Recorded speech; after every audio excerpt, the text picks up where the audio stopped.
Easter Auchnagie lies within the Braes of Tullymet, 6 miles southeast of Pitlochry in Perthshire.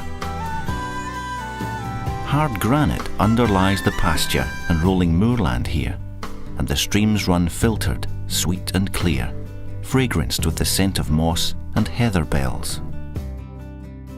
A distillery operated here from 1812, mashing the stream water with the local beer barley, an ancient strain of barley brought to Scotland by the Vikings. The water supply, high in mineral content, was particularly good for making malt whisky. The whisky made here was of the very highest quality and possessed the soft, mellow flavour now so generally approved of by connoisseurs. Auchnagie peats were cut from the high ground above the distillery, on the shores of nearby Loch Broom. Families devoted time to securing their fuel for home and for distilling. Peats were dried on the high ground and carted down to Tullymet. Stills were constructed inside existing farm buildings and generally relied on a water wheel for motive power. Highland stills were small in stature, but spirit from the small stills of the region was considered far superior to that of the lowland brands. Knowledge of distillation was handed down through the generations.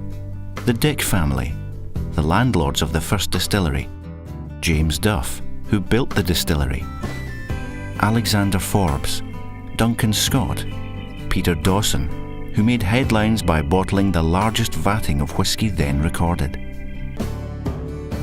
The completion of the Highland Railway in 1863 created the means of transporting greater quantities of produce to a much wider area. However, the proposed branch line from Tullymet down to nearby Ballinluig was never built, which meant transportation of whisky at Auchnagie continued on horseback until the distillery ceased production. The final owners were the Perth-based whisky merchants John Dewar and Sons. Tommy, the youngest son, lived in London from 1885 and within 2 years had established his brand as the top-selling whisky in the capital. Based on this success, they purchased Auchnagie. However, demand for their whisky was such that one small distillery could never produce enough, and in 1894 a new distillery at Aberfeldy was commissioned. This effectively meant the end of the road for Auchnagie.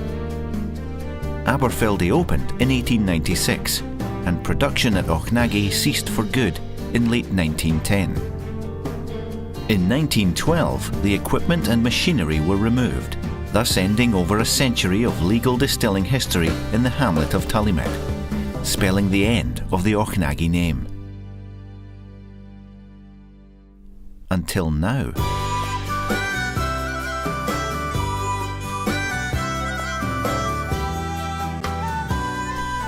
The Lost Distillery Company.